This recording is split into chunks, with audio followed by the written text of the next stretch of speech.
ஏன்டா அவசர அவசரமாக ஒருத்தனை குருன்றீங்க? என்ன பிரச்சனை உங்களுக்கு? எவனா ஒருத்தன் குருன்னு வந்துட்டா குருவாவன்? அது மாதிரி குரு தரிசனன்றீங்க, பார்க்குறீங்க. அவசரமாக ஒருத்தன் குருவா இல்லாமா? நான் எப்போ குரு? இப்போ உனக்கு எப்பயா நான் குருன்னா நீ என்ன பண்ணிருக்கணும்? இல்லைன்னா என்னை கேட்கணும். ஒரு கால் உன்னால் ஏற்றுக்க முடிய போடாதுன்னு தான் நான் உங்கள் சத்சங்கமே நத்திங்கிறேன். சத்சங்கம் எதுக்கு நத்துறேன்னு நினைக்கிறீங்க? உனக்கு எனக்கும் ஒரு முரண்பாடு ஏற்படுது. ஏன்னா இந்த சமூகத்தில் போய் ஊடாடும் போது உனக்கு என்ன ஆகுது? ஏதோ ஒரு கேள்வி எழும்புது, அசிங்கம் ஏற்படுது. உனக்கு புரியல. இப்போ 7 ஜென்மம் இருக்குதுன்னு ஒருத்தன் புரியாமல் வந்துட்டு ஒருத்தன் கேட்டவுடனே என்ன ஆச்சு அவனுக்கு? ஆமாம் பிறவி இருக்குதுன்றானே, பிறவி இல்லைன்னு தானே வள்ளுவன் சொல்லிக்கிறான். ஒரு வள்ளுவன் தப்பா அப்படின்ற ஒரு கேள்வி கேட்குதான். அது வரைக்கும் அவனுக்கு நீ இந்த சமூகத்தில் ஊடாடும் போது உனக்கு ஒரு கேள்வி எழும்பலாம் தானே?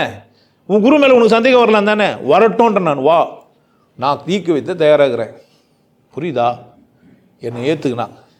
ஏற்றுக்கவே இல்லைன்னா எல்லாம் சொல்கிற மாதிரி நீயாவே சொன்னியானா, நீயாவே விட்டு ஓடனியானா, என்னை பேசவே இல்லைன்னா, போன பேர் கூட வந்து நீ கேட்கல நீ குரு கிடையாதுன்னு சொல்ல. நீ என்னை விட்டு போகும்போதே நீ குரு இல்லைன்னு தானே போனேன். அவ்வளோதான் முடிஞ்சிச்சு. அதுக்காலமாக நான் யார் கிடையாது உனக்கு. நான் உன் வாழ்க்கையில் தலையிட மாட்டேன். நான் அப்படி தான் ஒப்பந்தமே சொல்லி தருவேன். உபதேசம் எப்படி நான் சொல்லி தருவேன்னு கேட்டேன்னா, சத்தியங்கத்தியெல்லாம் வாங்க மாட்டேன். நான் சொல்வது ரகசியம், நீ வெளியே சொன்னால் உனக்கு தண்டனை உண்டு, அவ்வளவுதான். அந்த பழி யாருக்கு கிடையாது. யாரை மீறின? நீ உண்மையை மீறின, உன்னை மீறின. உந்தா தப்பு எந்தா? என் சத்தியத்துக்காகலாம் நீ கட்டுப்பட வேணாம். சத்தியம்லாம் அது நீ கட்டுப்படுத்தவே முடியாது. நெருப்பு யாருக்கு சுடும்? நெருப்பு யாருக்கு யார் சுடும்? யாருக்கா இருந்தாலும் நெருப்பு சுடும். சுட்டு எடுத்துருவான் சாமர்த்தியசாலி. கருவாடு சுட்டு எடுத்துக்கிறவன், காபி சுட்டு எடுத்துக்கிறவன், சோறு ஆக்கி எடுத்துக்கிறவன் சாமர்த்தியசாலி. உள்ளே போய் வந்தவன் யார் பிரச்சனை? இது நெருப்பு பிரச்சனை கிடையாது. நெருப்பு எப்பவுமே என்ன தான்? குரு எப்போதும் குரு தான்.